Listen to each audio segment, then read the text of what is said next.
Welcome back to the Modern Myths Podcast. I'm Vince Ventura, your host for the Modern Myths Podcast and artistic director of 12 Piers Theatre. This week we are bringing you the entirety of Caliban by Michael Aman. Caliban is a play about language and a play about resentments. Shakespeare's creature from the Tempest is still alive and well and still speaking iambic pentameter. He lives on an island where he finds Emma, a nurse with her own baggage, together with an angry young playwright named Wendy and her father. The play shows the power that forgiveness holds, even when confronting ancient resentments. And now, here is Caliban by Michael Aman. Scene 1. Emma is in her tent. She's trying to light her lantern with no luck. Fuck! Fuck! And fuck!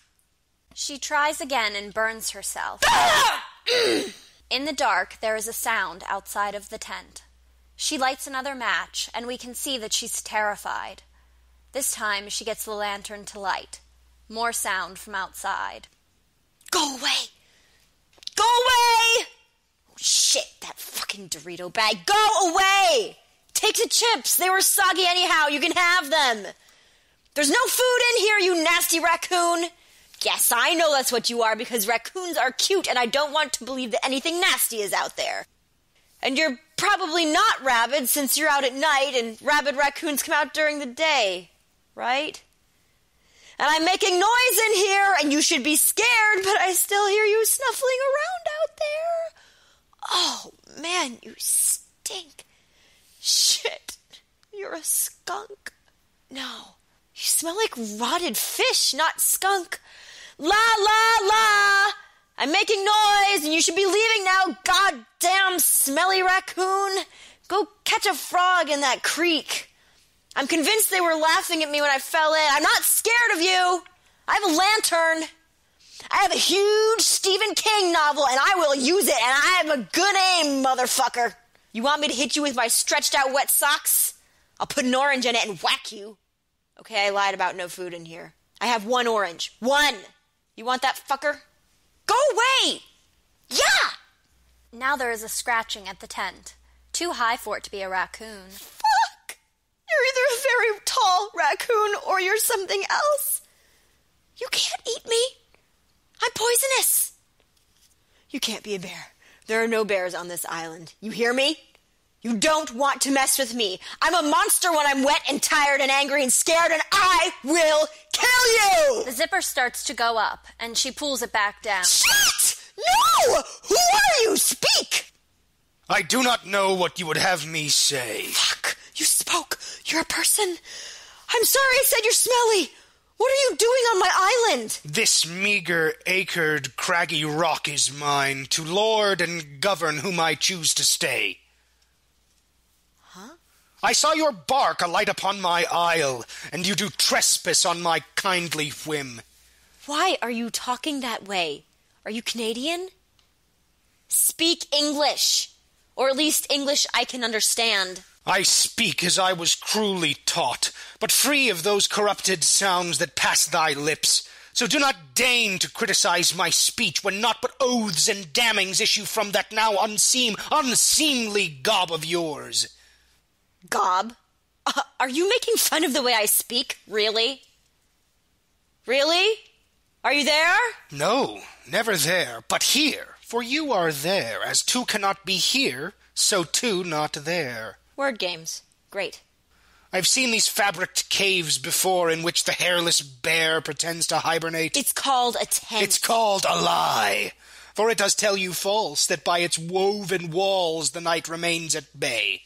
For twilight schemes her plot without, her stormy grip to flick this feeble felt and drown the sleeping she-bear where she lie. They said it's supposed to sprinkle and then get clearer. The dark with craftsman's hands has drawn her clouds together, readied for a mischieved game entitled Sink the Rascal Where She Sleeps. Maybe that's why that guy was laughing when I rented the rowboat.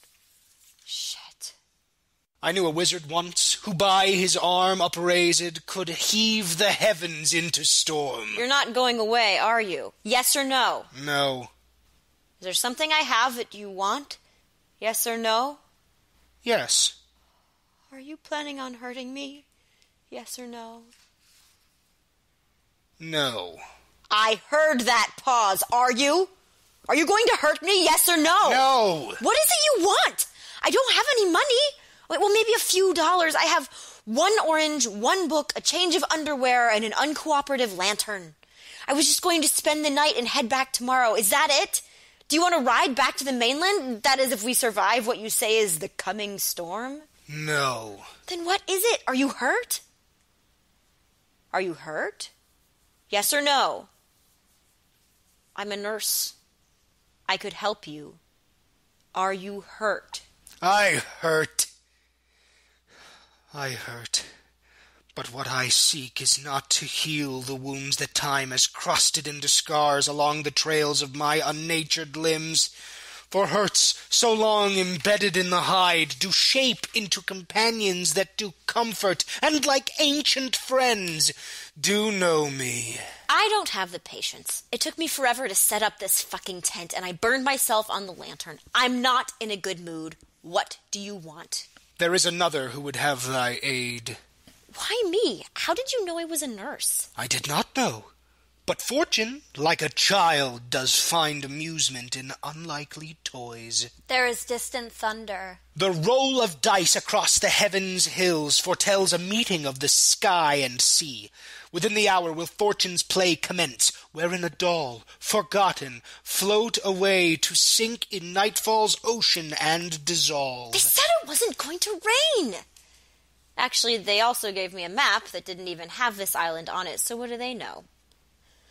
So you live here, on this island, or are you just some camper who wanted to wait until the season was over, like me? This unhewn place, this battered rock, is home. Do you live in a house? I didn't see any trails. A cabin? A home? I'm assuming that when this storm hits, it's safe? If dry you mean, then yes. But what is safe? Crazy. I'm being stupid. I should get back in that horrible boat that leaks and head back to the mainland. I'll follow the lights of that town. Right. That's going to happen. This was an insane idea. I'm sorry, mister. I can't help you. If you're going to kill me, do it now. I was kidding. I don't want you to kill me. She tries to unzip the tent. It doesn't move. Let go of the zipper. I would not have you look upon my face. Then your little plan isn't going to work, is it? It is a puzzle I have yet to solve. You could, with covered eyes, behind me. Don't even think it. I'm not about to walk blindfolded through the woods following some crazy poet. Are you scared I'll recognize you? Emma has been rummaging through her backpack and finds a hunting knife. More thunder. Fuck the forecast. They said no rain until tomorrow, and by that time I would have been gone. What purpose do you carry coming here? It's none of your business. I came to bury the past, all right? Is there a hole so deep or wide enough to plant a corpse as fetid as the past, and hide with it its rancid, perfumed air? You're afraid. You're scared that I'm going to judge you or something when I see you. I've seen it all, buddy. You have nothing to worry about. What kind of person lives on an uninhabited island? A nutty recluse, that's who. There's something wrong with you other than the fact that you speak in that weird way. Some sort of hippie transplant. You want me to help you. I want to not get washed away by this storm. Of course, I'm not heading back to the mainland tonight. I would die, and I've decided I don't want to. Tell me, is it really for someone else you want help, or is it for yourself? Oh, sorry. Yes or no? Is it for you? No, and yes. Very helpful. Oh. If it's for someone you care about, then I guess it's a no and yes. Yes. Okay. I've decided you could have killed me when I fell asleep, so I'm assuming that you're not going to kill me if I come out.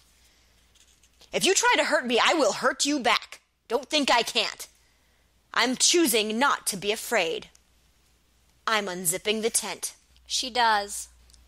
I'm coming out. She does. Caliban is standing among the trees, hidden by the shadows.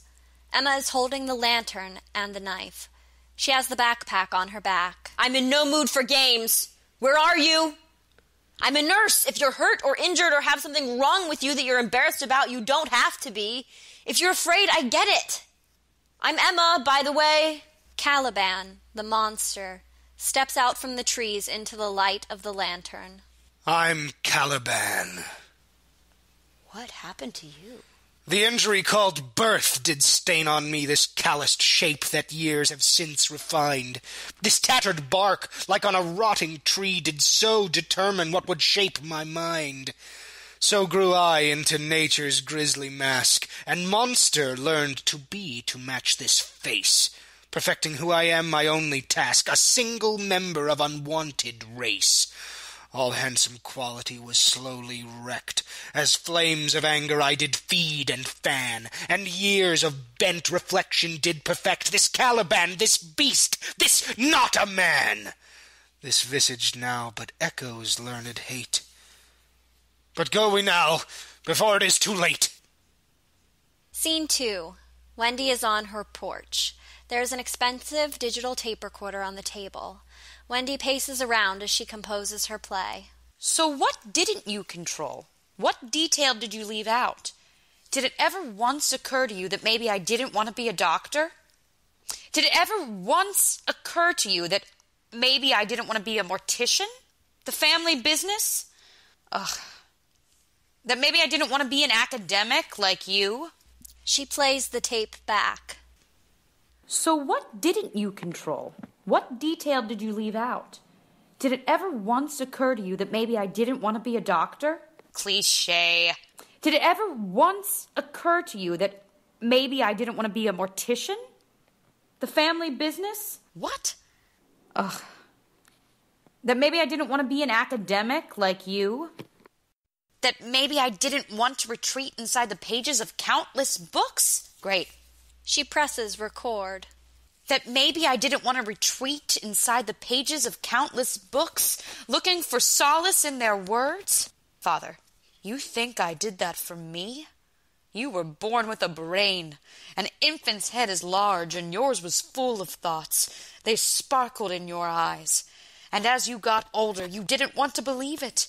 The only thing you believed was the dogma that broke your mother. Those golden books with the Bible stories. Nope, not that. You didn't want to believe. You binged on negativity, gorged yourself with everything that woman said. Much better. Everything that woman said. Every snide remark about your size, your looks, your fingernails, for God's sakes. You turned those words into syrup that you poured over everything and gleefully devoured it. I was doing nothing but offering you another dish. Thoughts! Do you regret what you've learned?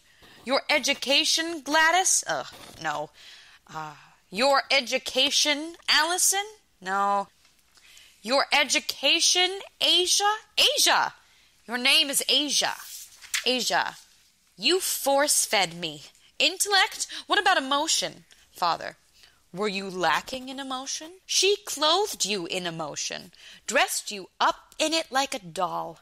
She packed the house with emotion like a hoarder, and there was no space left for you or me. Asia, you mean you. Wendy opens up a candy bar and eats it. Father, maybe. Asia, not maybe. Father, look what she did to you. Look what she's still doing to you. Asia, she was my mother. She turns off the tape recorder. She was my mother. She looks at the wrapper of the candy bar. 16 grams of fat. Cheers. She opens another candy bar. Scene 3. The outside of Caliban's lair. There are bones and debris. Skulls of small animals are stacked neatly. Caliban is at the entrance. It takes a few moments for Emma to appear. We hear her before we see her, and when we do, she's looking bedraggled and wet and carrying the lantern, which has gone out. I went almost 3/4 of the way around this island, and it wasn't this big, and there weren't any mountains. Where did this mountain come from? I'm going back to my camp. If that fucking tent is gone, I'm going to sleep in the boat. I'm not even sure you're real. You need but touch this crooked claw to feel that like a nightmare, so too am I real. I went to a liberal arts college. I know what you're doing. But soft, what light through yonder window breaks, iambic something. I had to take a lit class that I'll have you know was the only course in my entire life that I failed. Shakespeare. I didn't sleep for weeks trying to remember all that crap. It stopped raining. Goodbye. The storm doth rage below this cloudless peak. She looks over the edge of the cliff. Fuck. How is that even possible? We're above the clouds. Aye. Close we are to heaven on this ledge. The path up here is but a tease of what will not be waiting for me in the end. But stand you not so close, lest fates conspire to send you with a breeze too brief take flight, and quick will be your course to heaven's gates. I can see the storm below. So if you've gills, return, or else do act upon the task that waits inside this hole, this imitation home for darkened soul. I don't want to go in there. Something's in there I don't want to see. Someone. I've hallucinated my way into a Stephen King novel with a dollop of Hamlet. And I'll have you know I don't even do drugs. I'm insane, and you are an illusion somehow tied to that horrible course I took and barely passed that ruined my perfect 4.0 GPA. It will not harm you what does dwell. Shut up! She sees the bones and skulls. What the fuck are those? They are the husks of fruit on which I supped. And you save them? As what? Keepsakes? I'm an idiot. I'm losing my mind and I'm an idiot. With breath not raised enough to douse a flame did I convince you bend your will to me. And quickly did you cut a path through night's uncharted mysteries to land you here. Why followed you this creature through the dark, if not to state some hunger that doth growl within you like a famished beast? It was raining. A storm was coming. You said I would drown. Don't put this on me. Your eyes do ache with secrets to be spoke, but have no tongue to utter what they hold. Who's in there? A man. That's it? A man? No long-winded explanation? A man. What's wrong with him? There once was one who visited this isle, a monster such as I have never been, who in his cloak of goodly frame did hide. He poked and pinched me learn his mannered ways, to speak, to hear, obey, and imitate his art of clothing this unholy skin, and feed on roasted meats and boiling fish. And Caliban was servant to this mage, and learned I to eat at his command. But in the breeze of time his lessons blew, and gladly I returned to sinewed meals. The flesh that once these bones did make them whole was sustenance for this now gorged flesh. I cannot feed the mouth that will not yield, and dwells within a one whose mouth is sealed. You're trying to scare me. I'm not afraid of you. During the following, the inside of the cave becomes more apparent. A split scene. There is an emaciated man crouched against the wall of the cave. If not afraid, then more the fool are you, for fear compels the hand to shun the fire. The ones with wisdom hastily do learn, and fools in happy ignorance do burn. Tell me what I'm supposed to do. Caliban gestures to the pile of skulls. These hollow eyes bear witness to the tale of hallowed task which I refuse to fail. I know not hunger, but dwells one within who feasts on silence, yet he does grow thin. A veil of dark does he a cowl enclose, as maddening a death within him grows. Enough with the rhyming couplets. You say there's a starving man in there? Yes. What's wrong with him? Caliban points at the mouth of the cave. Go. No, don't, please. Is he dangerous? To one with conscience he may yet do harm, but such as you and me he cannot scratch. Don't you dare compare yourself with me. Go. If I do, you have to stay out here. You're an idiot. What the fuck? But hark! The slave doth sing his jolly song. Slave? Yes. This can't... What are you? He's in pain. And yet you do not move to ease his want. A crueler monster are you than I. Hello? Don't come in here. Who are you? That's none of your concern. Are you hurt? Go back where you came from. I'm a nurse. Good for you. I'm a doctor. What? Good Caliban, the medicine doth take. I'm coming in. I'd rather you didn't if it's all the same. It's my hallucination or nightmare or whatever the fuck this is, and I'm going to see it through. Super. A genius has come to my rescue. This is great.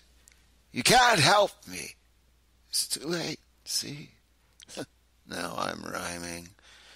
I'm turning into your friend out there. You really think you can handle two of us? She enters the cave. It's light inside.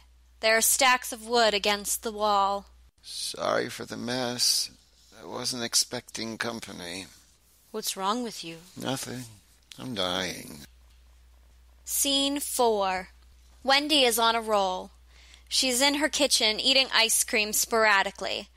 She continues composing her play. Her tape recorder is on the counter. The recorder is playing. Because this is who I am, who I've become. That's why. Go climb back into your volumes. Go grade your papers while I degrade in this vintage-style tomb. I'm not going anywhere. I don't have the wherewithal to live. No, that isn't a suicidal promise. It's a statement of fact. Outside is living, and here is safe. It's a place of landing. I've been spinning, and now I'm a child's top come to rest. Finally. She presses record. A child's top come to rest. You bought me one once. A colorful child's top. It was an afterthought, I think.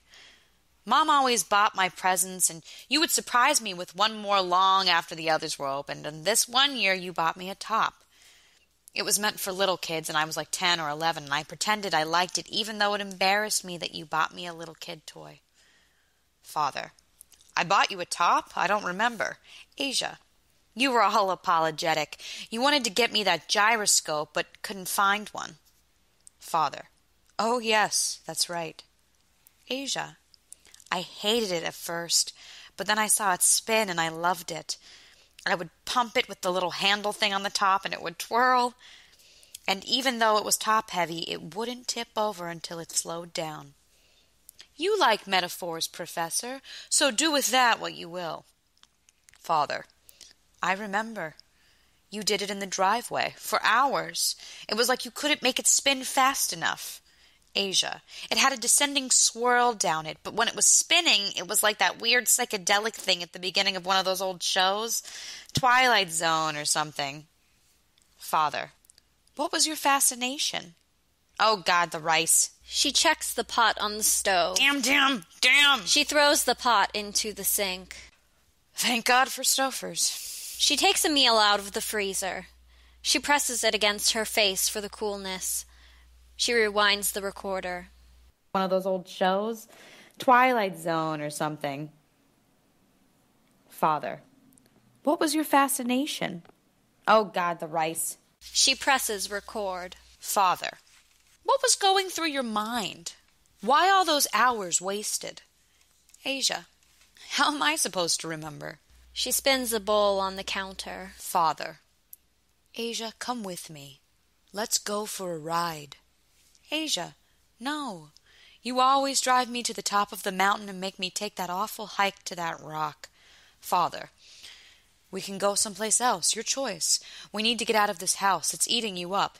Asia, I told you I'm safe here. Father, safe from what? From life? From me? From yourself? Asia, I was trying to hypnotize myself. Father, what? Asia, that's why I kept spinning it. I would watch that swirl and try to hypnotize myself. I was trying to change who I was. Father, from what? Into what? Asia, from sad to happy. Father, you were happy. Asia, I was not happy. I was me. Scene 5. Caliban is outside the cave. He is arranging the skulls of the animals to face the cave. We can see the inside of the cave as well as the outside. Emma stands opposite Nicholas, who is too weak to stand. Be jury to the trial that rages on, and grant the sentence that would justice bring. You're going to die. You would think so, but I'm not having much success. You ever died in a dream? No. QED. Excuse me? Quaderat demonstratum. It's Latin.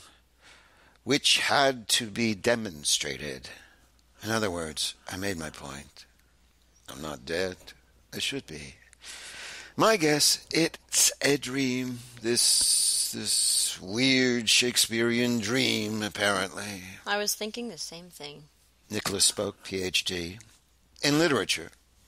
Children's literature. Yes, they give doctorates in that. And you are... May I? She touches his forehead. You're burning up. Yes. I'm waiting for spontaneous combustion to set me in this pile of kindling. A flame waiting to die is extremely taxing. Emma picks up a rough crock of water and holds it to his mouth. Drink. He does. His fever catches in my beastly breast, and thirst begins to rage in flushed want inside this arid rind that did not yearn until her kindly frame did lift that cup. Good. That's a start. A start of what? Please. I have an orange. It won't kill you. I mean, make you live. Fuck, you know what I'm saying. You get used to the emptiness after a while. It would probably make me sick. It's not a leg of lamb. It's an orange. Please. I'm not going anywhere, and I don't do well with suffering. You picked an odd profession, then. Who are you? He touches her unexpectedly. She pulls away. Don't touch me. I'm sorry. I'm amazed you could even feel it. I'm like tissue paper. Sorry. I'm Emma Colère. That's my name. Just don't touch me. I was wondering if there was more to my story, and you arrived. It was getting dull. Emma starts peeling the orange. She crouches down next to him. Do this for me? A favor for a new friend. Sure. Why not? She feeds him a slice. Oh, my. I've never tasted anything so good. She continues to feed him slowly. How easily the river's path does bend when gentle but insistent winds coerce his gravelly grip to ease, and grow unclenched to moisten grounds whose thirst may now be quenched. Who knew oranges could taste so good? Maybe this will stave off rickets. I hadn't thought of that. That's it. You ate the whole thing.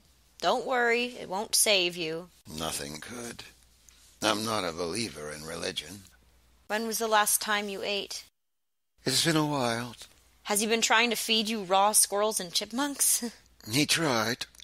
Then he tried nuts, berries and water. Then he cooked one of the squirrels and tried to feed that to me. He even forced it in my mouth. I spit it out. I've lost all my manners. Yeah, well, we're roughing it, right? Have you encountered monsters before? Is this a normal way to rough it? You're going to die if you don't eat. You would think so. See that wood? Looks like you're set for the winter. Doesn't seem to be much winter here.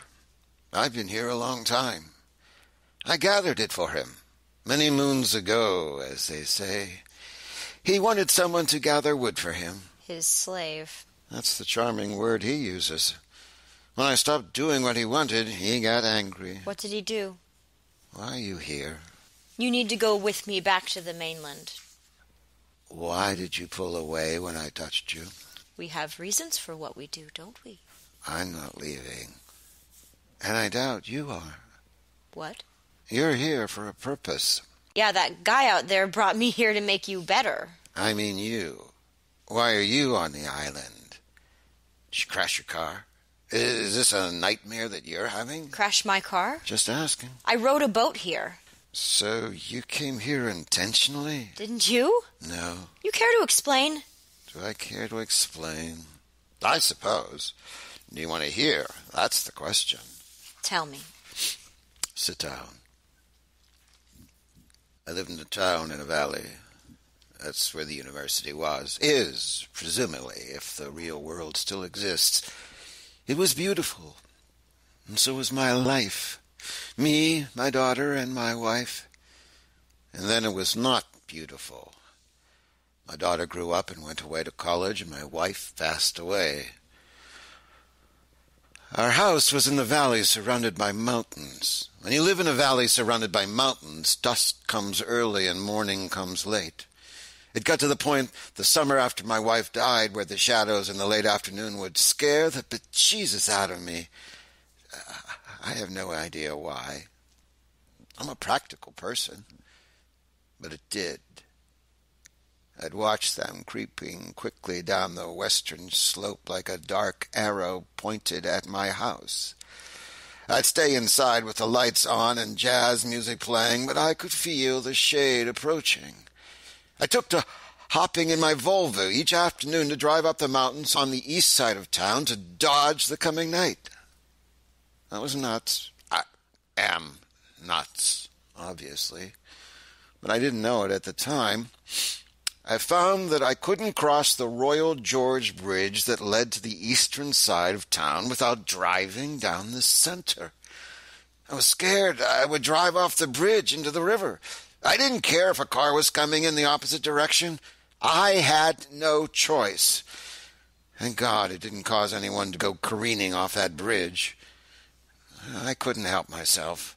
I did this every day. I made my peace with it after a while, like compulsion, that is. Some guys golf. I escape shadows. Not the ones in here. These are a comfort. I drive up the mountain, keeping my car to the safe side. You know, the side closer to the mountain. It didn't matter that it was the wrong side of the road. I'd honk like a madman as I went around the corners in case there was a car coming from the opposite direction. Thankfully, school was out of session. Those kids drive like maniacs. I'd get to the top of the mountain and watch the sun set naturally, with no interference of other mountains. It was beautiful. It was the reward for my madness. At first I swore I wouldn't do it again. I guess I sort of like a heroin junkie swearing never to do it again. I told my daughter about it, thinking the shame would stop me. It didn't. I even thought of going up early to avoid the panic. But I thought I was strong enough to resist. I wasn't. And? I'm assuming there's an end to this tale. I died.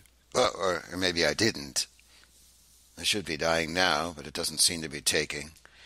Suffice it to say, I crashed. You see, I couldn't get close enough to the mountain. The road seemed to get thinner and thinner, and so naturally I drove off the road into the mountain and kaboom!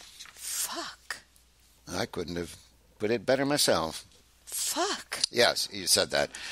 I got your point. I'm assuming I went unconscious, and the next thing I knew, I was here on Treasure Island. You've met Ben Gunn, the stranded pirate. That makes me Jim Hawkins. I need to go. He won't let you. She pulls out her knife. Really? You're fucked up. And he's well, who knows what he is. He's a nice conversation piece. You're taking this all very lightly. I'm not. Not even a little. But it is rather ridiculous, and one has to acknowledge I'm that. not taking it any way. I'm just... You're just Emma Galaire. Yes, just. Who's scared to be touched. This isn't about me. You sure? What do you mean? I am, as you say, fucked up. And he is what he is. What about you? It's my nightmare. I'll wake up eventually. Are you sure it's not my nightmare? You heard my story. Who knows?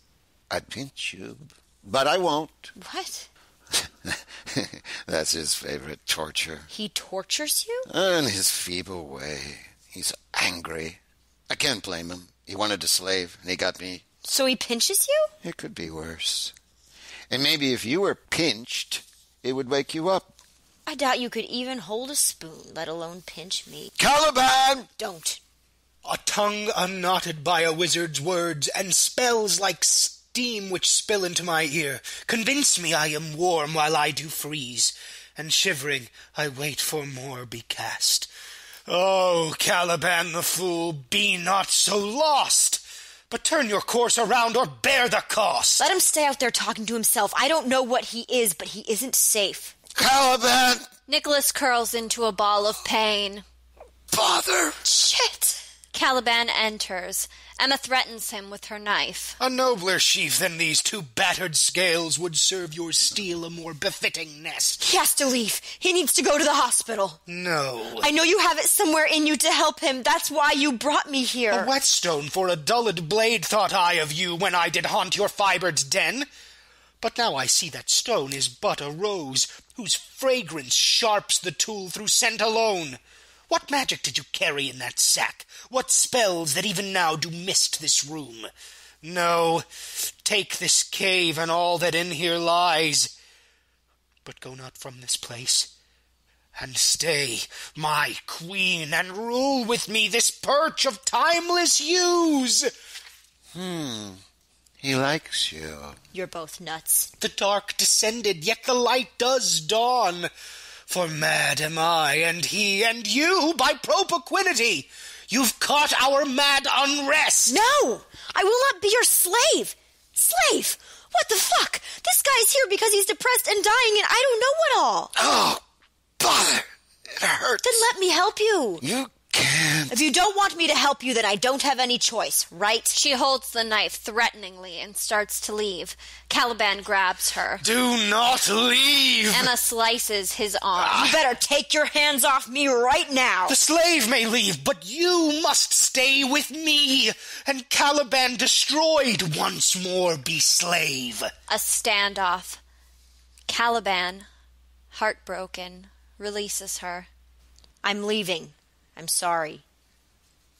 Then take this withered heart and go thee hence, and leave poor Caliban with his laments. Go. She does.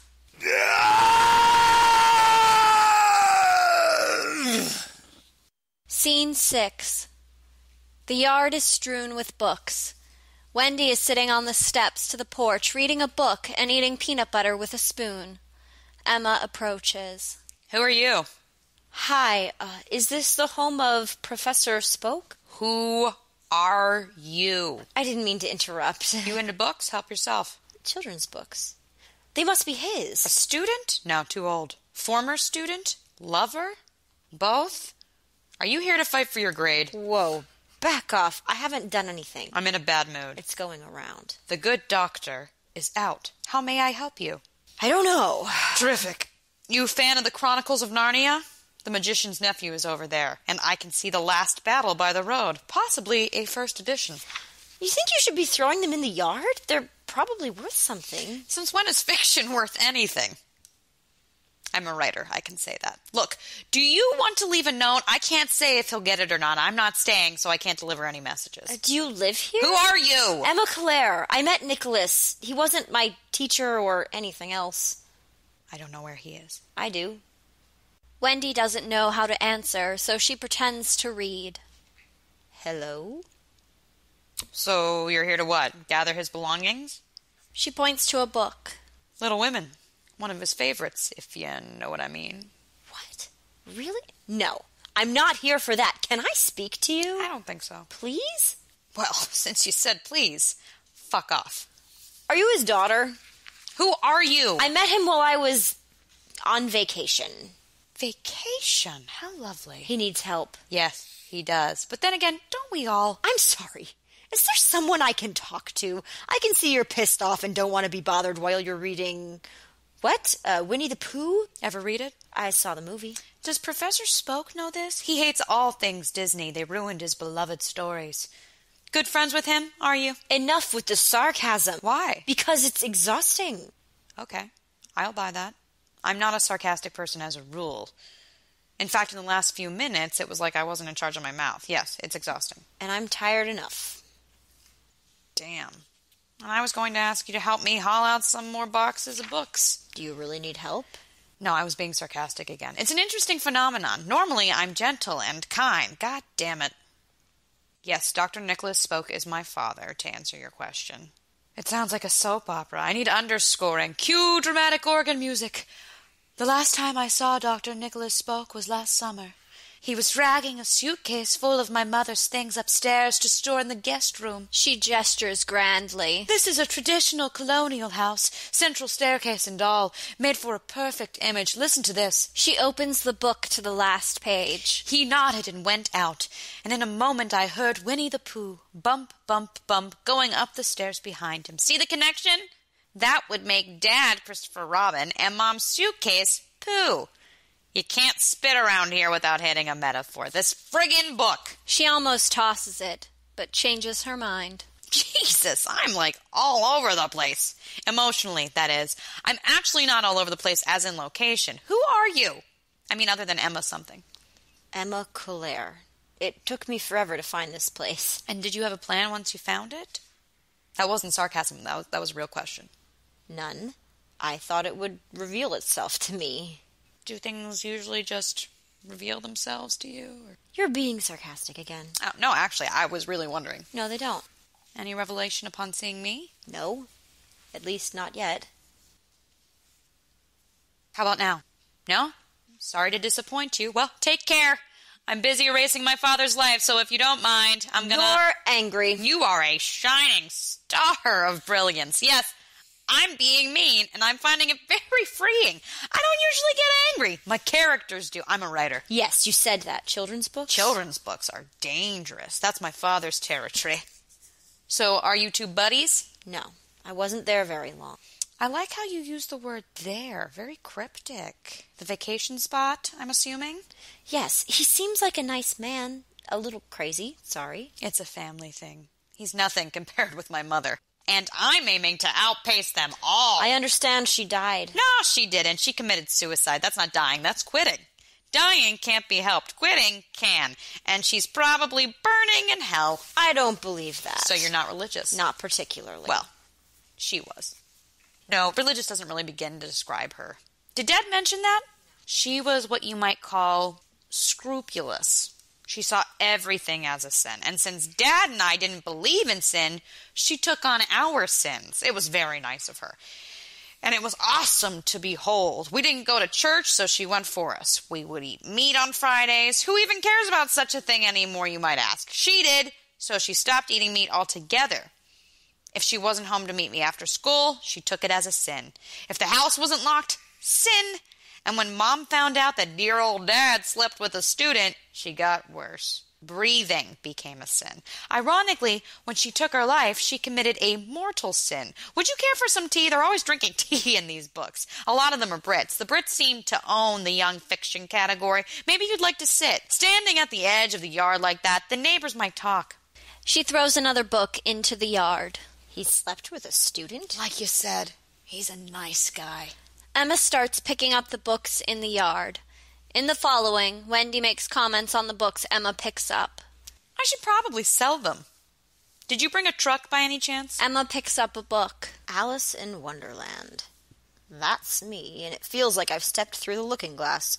You're the rabbit, or maybe the cat, all smiles and no substance. So where is he? Are you a fan of Shakespeare? I'm a playwright. No. I pride myself on never having read one of his plays. We were supposed to read them in high school, and I did what I had to. I use the internet. I prefer living language over dead. Like these books? I was subjected to them early, so hadn't built up an immunity. They squirmed their way into my ear like alien worms, and they took up home there and thrived. I wanted science, and he forced fiction on me. So you became a playwright. What happened to the science? Have you figured out why you're here yet? He's on an island. That's where I met him. A small island, a couple miles long, maybe. Weird, but okay. My father took a vacation. Bizarre in itself. He went to an island with some strange woman. More than bizarre. You sure you didn't sleep with him? No. Go on. Island. Can I take you? You knew all along you were going to ask that and just pretended you didn't. How do you know? I knew it from the moment I saw you trouncing down the street, looking out of place in this town as a Bengal tiger stalking its intended victim, me. Don't bite me. I promise. Why were you there? It would be easier if I could show you. You didn't answer the question. This isn't about me. Isn't it? I read this. Wind in the Willows. Frogs and badgers. Talking animals. I can't tell you how many cats and dogs I tried to get to talk to me. It's yours. You'll like it. It's British. What island? It's not on a map. The Tale of Peter Rabbit. He wrote his dissertation on Beatrix Potter. I rode there. The faraway tree. I could probably recite it to you from memory. Come with me. I'm busy. He needs you. Did he say that? No. Wendy starts ripping the pages from the book. Don't do that. Wendy continues. Wendy, don't. Go save that rotten little man on your rotten little island. You could save him. What do you care? I do. Why? Just because. What's in it for you? Well? I don't know. Freedom. From? Guilt, okay? Wow. Now I'm interested. I killed someone. Really? You! I find that hard to believe. I didn't literally kill him. Figuratively? You what, slandered his name? I hurt someone. Let's just leave it at that. And helping my father will make up for it. Maybe. The Hobbit. I wanted Gollum to triumph. My first play was about him. I was 12. My mother thought I was a genius. I wasn't. But as we've already established, she was nuts. The play was crap. I'll sit. Goody. Are you into rituals? Were you thinking maybe a bonfire to dance around? I think there are town ordinances against Satan worship. I was going to tell you why I was on the island. Something about the person you figuratively killed. You don't have to. I was trying to cleverly use sarcasm to drive you off, and I failed miserably. I'll get it right if I practice real hard. Okay. Once upon a time, there was a nice little girl named Emma. I'm not nice. A naughty little girl named Emma. I thought I was. Nice, that is. Okay, that I can relate to. My father thought he was nice, too. There was a guy. Can we call him Bigwig? Watership Down. That's the book you're stepping on. He was the tough rabbit that could beat up anyone. That wasn't Carlos. He wasn't tough. He was gentle. He read poetry to me. Okay, I'll let you have your catharsis. Just so you know, I'm scared of your story. Kind of like all of my plays. No happy endings. I have no comedy in me. Ever have someone fall head over heels for you? Someone you kind of like, but that's it? No. Okay. We met at the hospital. We were both nurses there. This isn't once upon a time. This was last year. He took me out. I figured I'd let him. Nothing. Go on. It was very fast, the relationship. I let him take me out. Wendy sticks the book in her mouth to keep from making a comment. I let him take me out. And then again, and he took me rowing and hiking because he thought I liked it. I didn't. Eventually it led to sex because I didn't know how not to. The rowing and hiking led to sex? I'm picturing mosquitoes. I'm picturing poison ivy. No, the relationship led to sex. And you broke his heart. Is that how you killed him? Catharsis, like you said. Can I go on? Carlos. He was a great guy. I don't know why I didn't love him. He was kind and gentle. Maybe that's why I didn't love him. He was so good to the patients. He would follow up with them after they left the hospital, that kind of guy. He bought me things. When we went out, my body would clench into a fist, and I'd smile, and I'd make him feel good, and I let him on, and I was an asshole. It became every night. I started hating myself because I didn't really like him that much. He asked me to marry him. And you said no. I said yes. I liked the attention. I liked the... adoration. Yes, it's like a drug. Addictive, isn't it? Very. But you can't build a life out of that, and I knew it. I could have. I could have let him wrap his affection around me like a blanket and be set for life. Nurses make that much money? No, emotionally. He would have done anything for me. Past tense. Yes. Past tense. Everyone at the hospital knew how I felt, except him. They put up with me because I'm efficient and practical, but they don't like me. The guilt was burning me alive. Smaug.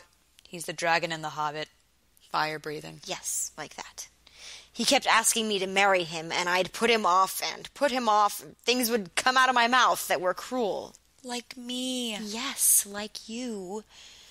I'd challenge him. A house, more money, little gifts that caught my eye. And he came through with all of them. He had it all planned. He was going to take me camping. Maybe you're a lesbian. Maybe that's why you don't love Mr. Perfect. No, I'm not, I don't think. I don't think either. I feel. I'm all emotion. Science? I would have crashed and burned. Carlos. He had a tent and lantern and sleeping bag, and I knew he was going to do this formal romantic proposal.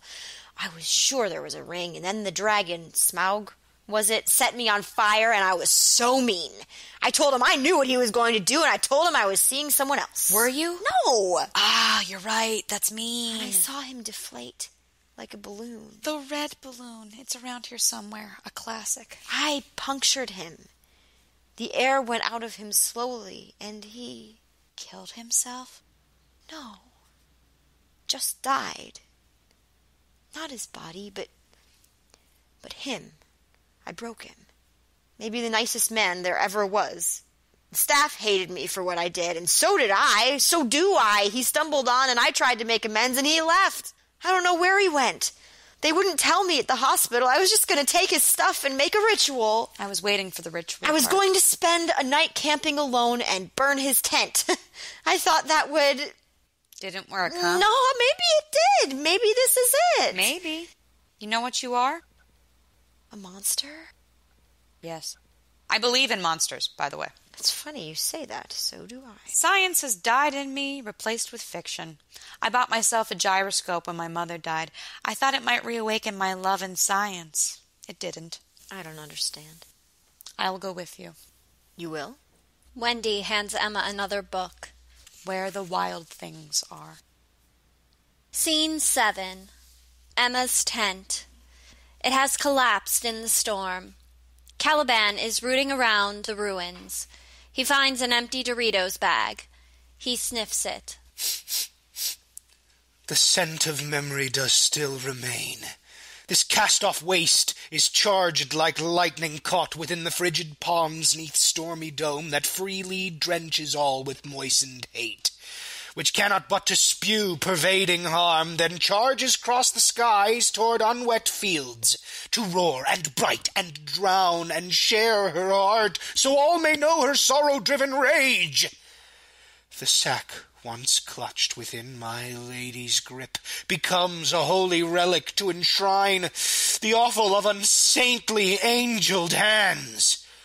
What volumes does this piteous sight tell of one who cannot let remembrance plunge into the trench of fury careful forged, with walled and tended care where bloomed the gristly lotus of the rancour of before?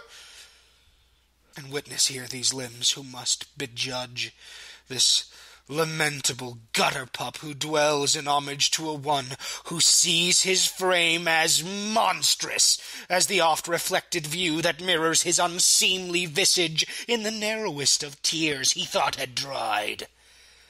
How comes this disadvantage to failure hence? Why seeks he in this detritus a talisman to feed the venom that does now still course inside his veins to poison him? He crumples up the bag and tosses it to the ground. I'll not succumb to reckless ruminates. I'll not be choked like collared cur to heal.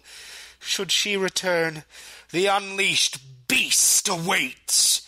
So turn this rusted armor back to steel. Scene 8. Wendy is in the cave. Nicholas is unconscious in a very awkward position. Are you dead? Don't be dead. At least not like this. I've traveled all this way. No, I didn't mean that. I don't mean to sound like a selfish jerk. Dad, I've become a selfish jerk. And that's not me. I feel like it's been forced on me. Not that I'm blaming you. Yes, I'm blaming you. I admit it. I met that friend of yours. No, not friend. That nurse of yours? That nurse, Emma? She brought me here. She told me about monsters just like you used to. Or at least a monster, singular. Monster, not plural. She made me wait in that awful rowboat that smelled like socks, and she went looking for him, meaning the monster. So I sat there wondering, what the fuck? But I stayed in the boat. Apparently the coast was clear of beasties, and I was allowed to disembark. And she was right, and here you are, and here I am. monsters. If claws and fangs started growing out of my body, I would not be shocked. Science is dead and your fictions have won. She told me you were asleep, but you don't look asleep. Don't be dead. I'm afraid to touch you. Don't be dead. Beowulf. We're in Beowulf. You read that ridiculous poem to me when I was 8? Who reads Old English to an 8-year-old? This is Beowulf, and you're that monster. And that would make me the monster's mother, I guess, since there weren't any other monsters in the poem other than some dragon. It's not a good metaphor, and I'm blabbering. I'm the daughter, not the mother. I had a mother. And yes, she was a monster too. A family of monsters. I don't want to be the mother. And you know what? I think I'm turning into her. Not good. She lost herself trying to live up to some impossible saintliness, and here I am for God knows what reason, maybe to save you. But I'm no saint. Nicholas has been watching her. This is none of your concern. Dad. Oh. Good. You're alive. I'm serious, Wendy. This is mine. Go back where you came from. Can you sit up or something? Can I help you? You look like you'd break if you were touched. I won't break, despite my best efforts. Wendy helps him sit up. You weigh nothing. You've turned into foam like that stupid mermaid in the Hans Christian Andersen story. Grendel. I don't think she had a name. Grendel? Oh, the monster in Beowulf. Grendel. I'm not a monster, just a broken old man. If you say so. Now listen, and I mean this. Go home, Wendy. Where is that? Exactly? Wendy, go home. Wendy opens her backpack. And the third variation would be go, Wendy, home. But I'm not going. Eat. No. I threw things in this bag and carted across the 7 seas. So I have underwear and junk food, and you're going to eat. She hands him a candy bar. Please. This must hurt. Yes, it hurts. You have no idea the storm you've created in here. I wish you could raise your hand and make it go away. I'm breaking seeing you all shriveled up. I'm furious at you. And I'm holding back laughter for why I can't imagine, and I'm very, very confused. I know you are, and I wish I could allay the storm in you, but there's a reason. Uh-huh. Eat. He does. Now, go. You said there's a reason for this? I'm waiting for you to explain. What possible reason could there be? That's a big question. I'm a big girl. I'm a really big girl. I don't claim to know why this is happening, but I have no doubt there is a purpose. And I'm a part of it, and I don't want to be. Then go. There's nowhere left to go. I'm sorry about your mother. Really? Here? You're going to talk about Mom? Here? Maybe that's why all this is happening. Or maybe I'm not here at all, and I'm the last dream you're having before you selfishly die. I know why you're mad at me. Oh, really? I've prepared the list. Oh, you probably don't have internet connection here. Oh, well. Did you come here to punish me? Please don't play that game with me. He's not really a monster. The guy Emma mentioned, he's just a badly deformed, delusional fellow who has named himself Caliban after a character in Shakespeare's The Tempest. Oh, that's a relief. At least that's what I'm choosing to believe. Can I explain? What? Which thing are you going to explain? The monster? You just explained. Why you're here? Why you destroyed Mom? Why you destroyed me? How do I say this without seeming very self-centered? It's all right. Sound self-centered. I can relate to that. Personally, I've given up trying not to be self-centered. It's who we are. Mom didn't get that. Okay. With your permission, I want you to leave.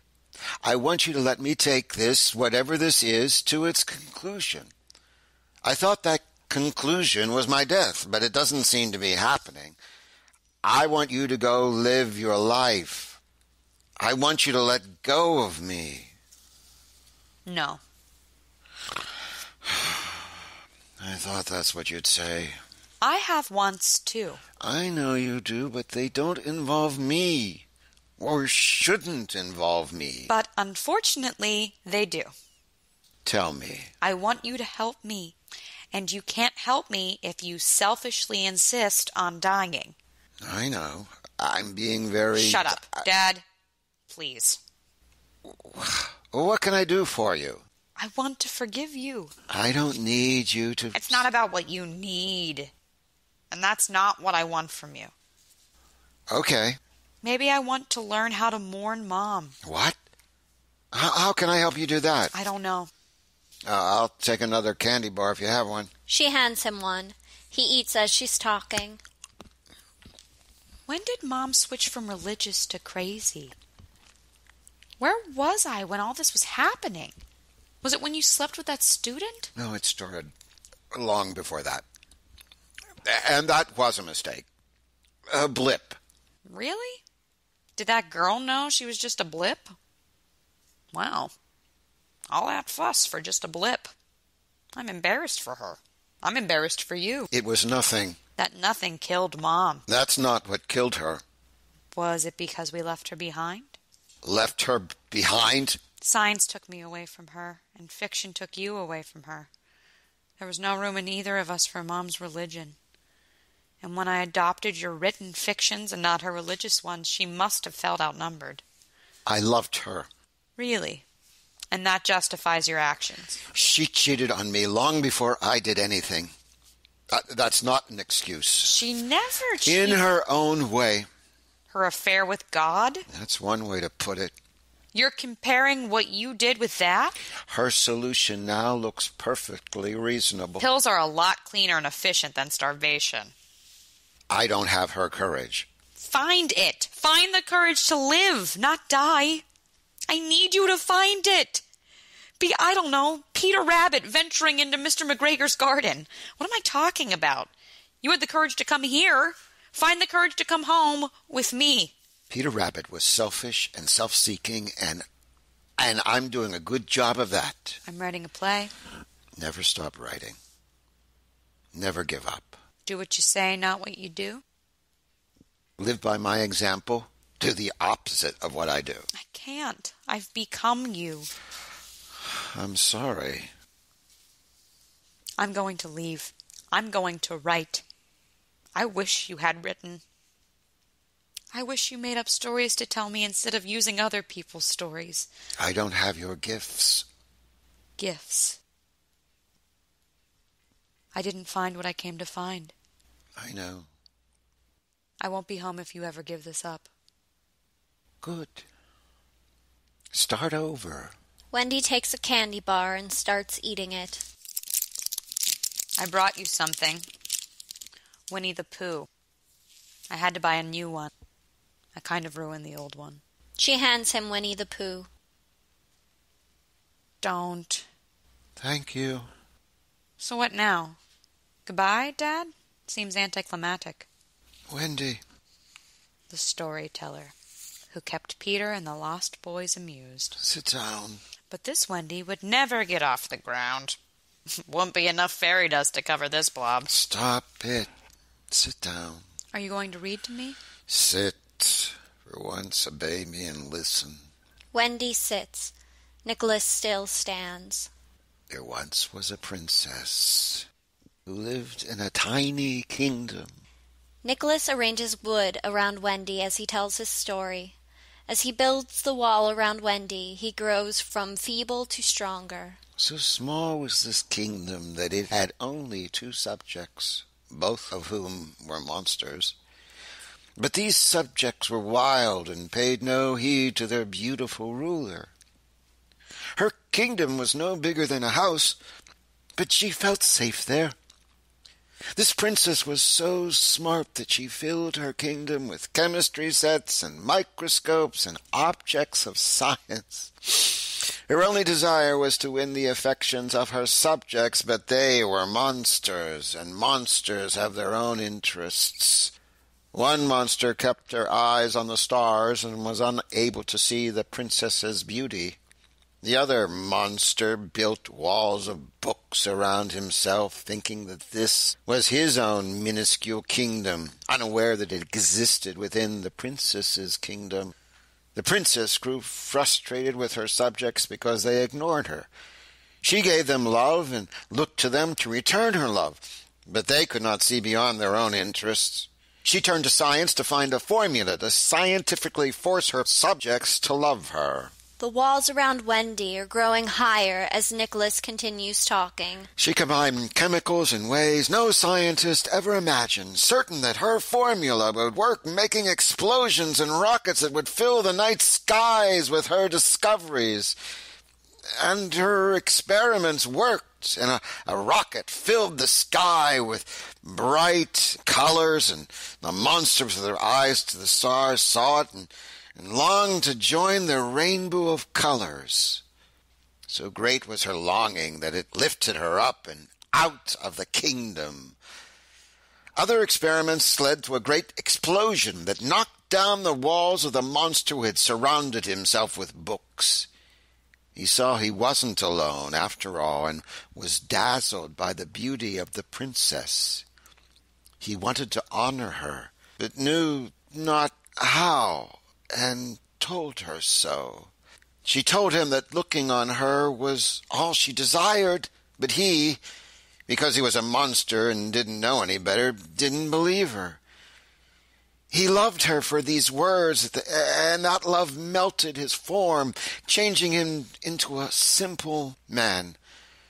When he realized what had happened to him, he picked up a small red book that had once been the keystone to the walls around him and offered it to her. He did not know the book contained wisdom, but she saw that it did and accepted his gift. The man was ashamed, and Wendy, I'm sorry. I hate you. Let's go home. Yes, but sleep first. You'll need your strength. Maybe this is a dream and we'll be home when you wake up. Emma is outside the cave. Caliban enters. He places a skull facing Emma and waits for her reaction. When she doesn't, he does the same with another, until she is surrounded by skulls facing her. The dead do stand in judgment for the crime of making one who could not care to care, and soon her shells be added to their tribe, for such a crime cannot be made undone, or left unpunished if there justice be. I haven't done anything to you. Why are you looking at me like that? Oh, the brigand who committed such foul deeds as those which you with painless ease did wreak must sit before the jury of her peers, and silent wait upon their guilt decree. If anything, I've helped. You wanted me to save him, and I think I may have freed your slave from himself. You care for him, or else you wouldn't have wanted me to help, and I think I did. He's free now. But I feel no better. Your tongue weaves false, for I do feel his heat within the hole, though stronger than before. So if you've granted him a spark of strength, perhaps your sentence won't be as severe. He's asleep. He's in there with his daughter. He's going to leave you, and I won't let you stop him. Caliban begins to go into the cave. Emma stops him by grabbing his hand. He is helpless at her touch and yields. What mischief have you done? What trespasses? Mischief? I destroyed someone once. I shook the life out of the most beautiful man there ever was. Is that mischief? You talk about crime. Mischief doesn't even start to describe what I did to him. I hurt him. I led him on. I think I loved him. I think I tried to convince myself that I didn't, but I did. And so punishment? I've already punished myself. And maybe this is my purgatory. Or prison for crimes against humanity. Nothing grand. I hurt two people. Him and me. I have earned this wasteland. There was a one who once I thought I loved, who coaxed me to trust, thus forging bonds that I could not escape though I did try. And when he turned this unsuspecting fool into a tool called slave, I had no remedy to counteract his poison spells, and to him bent the one-time father loved. But love is but a fiction, forged by those who use their crafts to leave the heart off guard, and making them defenseless to attack. A fool I was once more to yield to you when you invaded this too easy heart. And by my mother Sycorax, I vow to punish you for wounds you did impart. For love is poison, which I disallow. You're full of shit. You don't love me. Who are you? You're nothing. You're no one. You're a reflection of me that somehow I created. I'm Alice in the Looking Glass, and I choose to shatter that glass. She stands face to face with Caliban. She puts her hands on him, pushing him towards the edge of the cliff. She pounds on him in anger. The lioness hath claws, but futile be against this scaled hide of furied flesh. The light within thy eyes doth light the dark, and thus illume dim forgotten thoughts. A fool was I to think I need a slave to quell the thirst of long unquenched hate, when here be my reflection by thy words, to quiet hoary grudges where they chafe, and awakening the urge to fill this place with little Calibans that you will pop. He has grabbed her, and she tries to pull away. I don't know what you're talking about. Leave me alone. Go away. The notion that awakes I will see through. I will a litter, father, now through you. He forces a kiss on her. She pulls free and falls off the cliff. Caliban stands in shock, briefly, and slowly feels himself fill with pain. Oh, Caliban! Oh, fool! Oh, moon-calf wretch! What clever malediction have you carved? What long-expired atrocities do still seek retribution in infinite pain?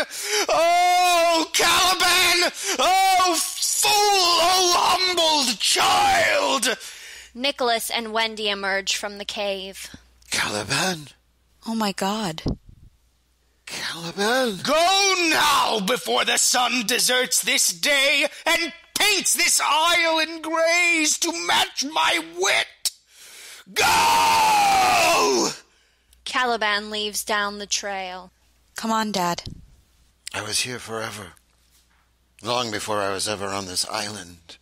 I hurt you, and I will not do it again. I'm sorry, Wendy. It's time to start over. They leave. Scene 9. Caliban holds Emma's unconscious body in his arms. Her head rests in his lap. The voice that once I had has now grown mute. The words of lustrous tones on which I chewed have clouded into mist, and now pollute the once sweet air, now rust and dinged hue. The price of freedom from my master's hands was that my thoughts be cast in bounded cage of ignorance, as strong as alloyed bands, wherein the hampered tongue does grieve the mage. Though limited, my teeth and lips do form the words that cannot rise to once they spoke. I'd spin from them a thread I'd use to warm, by fashioning for you a mending cloak. So though I cannot share what I do feel, I would I had the magic words to heal. He folds up a corner of the tent to act as a pillow, and gently shifts her head to rest upon it. Emma, two sounds woven together, creating a perfect word. I wanted you to suffer. I wanted you to feel what I feel, what I felt. The choler I felt, which was so similar to your name, Emma Colère. The anger which bound my muscle to bone has dissolved, and I no longer have the strength to carry the immensity of anger any more. He touches his mouth, surprised by the sounds coming out. I don't recognize these sounds. These words are new and imperfect, but I offer them to you like a pauper's oblation to some wondrous goddess. My purgatory is complete, and I must move on to the heaven or hell, or whatever next waits for me. The invitation is yellowed with age and tattered on the edges. But it is time. Take whatever is left in me as your own, and trade with me that grain of darkness which keeps you lifeless. Emma awakens. Carlos? I'm sorry, Emma. I hurt you. No, I'm sorry. Don't move. I miss your poetry. Shh. Rest. I remember a fragment of poetry. Sleep. Our revels now are ended. These, our actors, as I foretold you, were all spirits, and are melted into air, into thin air.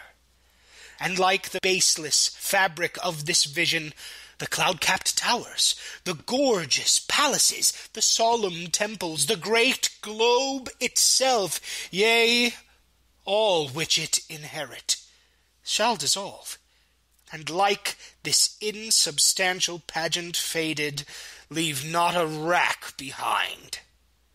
We are such stuff as dreams are made on, and our little life is rounded with a sleep. He kisses her. End of play. And that was Caliban by Michael Aman. We hope you'll join us on Thursday for the second half of my interview with Michael. The Modern Myths podcast is produced by 12 Pierce Theater. Executive producer, Vince Ventura. Producers, Sarah Fisher, Matt Henderson, and Marcus Savage. Dramaturg, Abigail Caddy. Caliban was directed by Matt Henderson. Emma, Laura Lee Brodigan. Caliban, J. Alex Noble. Nicholas, Christopher Josephs. Wendy, Maggie Carr. Stage directions read by Sarah Ashley Fisher. Recording location generously provided by TimeSys Corporation. Please remember to subscribe, rate, and review.